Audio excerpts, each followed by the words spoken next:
Bhushan ji, BTSC के द्वारा ANM की नियुक्ति प्रक्रिया चल रही, उसमें देखे छात्र बहुत नाराज थे।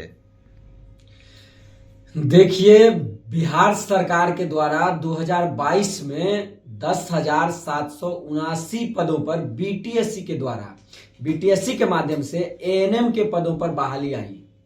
बहाली आने के बाद लाखों छात्र फॉर्म भरे, लगभग 55,000 छात्र फॉर्म भरे थे।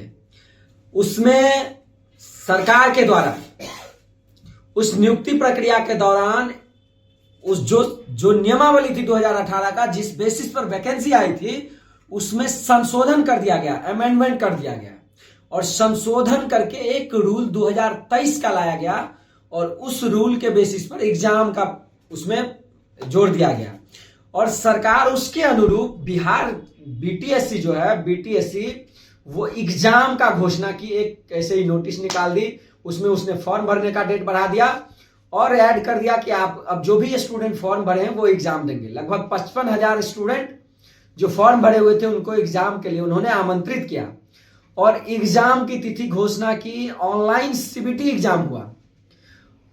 सीबीटी एग्जाम हुआ 2023 के नियमावली से।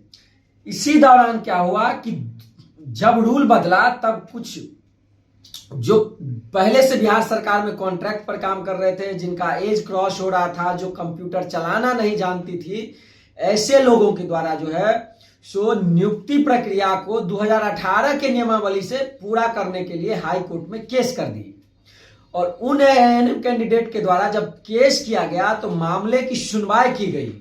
जो जस्टिस थे, जो न्यायाधीश थे, वो लगातार सुनवाई कर रहे थे और इसी दौरान बीटीएससी लगातार जो लोग लगभग 8,000 स्टूडेंट जो एग्जाम क्वालिफाई किए थे बीटीएससी के द्वारा, जो सीबीटी एग्जाम हुई थी कंप्यूटर बेस्ड टेस्ट, जो क्वालिफाई किए थे, उन लोगों का काउंसलिंग करा रही थी, डॉक्यूमेंट चेक कर रही थी और उस बेसिस पर उनका वो फाइनल मेरिट तैयार करने के प्लान में थी।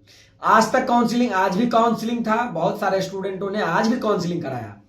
लेकिन जो केस पूर्व जो कैंडिडेट रहे हैं, जिन्होंने अप्लाई किया था और उनके पास एक्सपीरियंस थी, वो कंप्यूटर चलाना नहीं जानते थे और वो उनका मांग था कि 2018 के रूल से बहाली हो, उन लोगों के द्वारा जो केस किया गया था उस पर जो लगातार सुनवाई चल रही थी, उस पर 22 तारीख को जजमेंट आया था। उस जजमेंट को रिजर्व रखा गया था, सुरक्षित रखा गया था। आज जो है उच्च न्यायालय पटना के द्वारा उस जजमेंट को पब्लिश किया गया है, जिसमें जो लोग कॉन्ट्रैक्ट पर काम कर रहे थे, जो लोग एग्जाम का विरोध कर रहे थे, जो लोगों का डिमांड था कि बहाली 2018 के रूल पर आई तो उसी रूल के तहत बहाली होनी चाहिए, क्योंकि एक बहाली में रूल है कि विज्ञापन के लास्ट डेट तक ही आप विज्ञापन में सुधार कर सकते हैं। लेकिन कई उन लोग जो है सो विज्ञापन के बाद इसमें सुधार किया और नियमावली बना दी गई। हम लोग भी उस समय एग्जाम को लेकर थे कि कई बार वीडियो भी बनाए कि जो लोग एग्जाम फॉर्म भरे हैं उन लोग एग्जाम का तैयारी करें। लेकिन हाई कोर्ट का जो आज जजमेंट पब्लिश हुआ है, उस जजमेंट के हिसाब से लगभग जो पास की हुई स्टूडेंट हैं 8,500, उनको बहुत बड़ा नुकसान माने कि धक्का लगा है। धक्का ये लगा है कि उन लोगों के उस एग्जाम को हाई कोर्ट ने एकदम माना है कि वो एग्जाम रद्द होगा।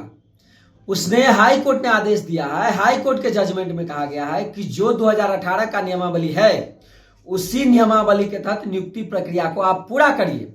इसके लिए जो वकील थे इनके पक्ष के, जो कैंडिडेट केस की है उनके पक्ष का, कई दूसरे स्टेट का पक्ष रखा। दूसरे स्टेट में जो इस तरह का मामला रहा है उसको आधार बना करके कोर्ट में रखा गया, पेश किया गया, लगभग कई सारे स्टेट्स का। और उसी बेसिस पर जो न्यायाधीश हैं, पटना हाई कोर्ट के जज हैं, वो जो है सो मतलब जजमेंट दिए हैं।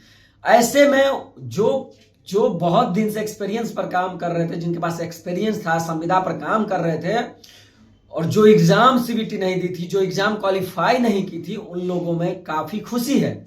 साथ ही साथ जो लोग एग्जाम दी हुई थी उनमें एक गम का माहौल भी है और उनको लगता है कि अब हम लोगों का क्या होगा, क्योंकि पुरानी जो नियमावली रही है, पुरानी नियमावली में यह मेंशन है कि एग्जाम ना होकर के काउंसलिंग होगा। काउंसलिंग का मतलब कि जितना आपको मैक्सिमम मार्क्स रहा है अपने कोर्स के दौरान उस मैक्सिमम मार्क्स के अकॉर्डिंग आपको गणना की जाएगी और उसके हिसाब से मेरिट बनेगा काउंसलिंग करा करके। उसमें 3 गुना काउंसलिंग होगा, जितने लोग फॉर्म भरे हैं उसके 3 गुना शॉर्टलिस्ट किया जाएगा और काउंसलिंग कराया जाएगा।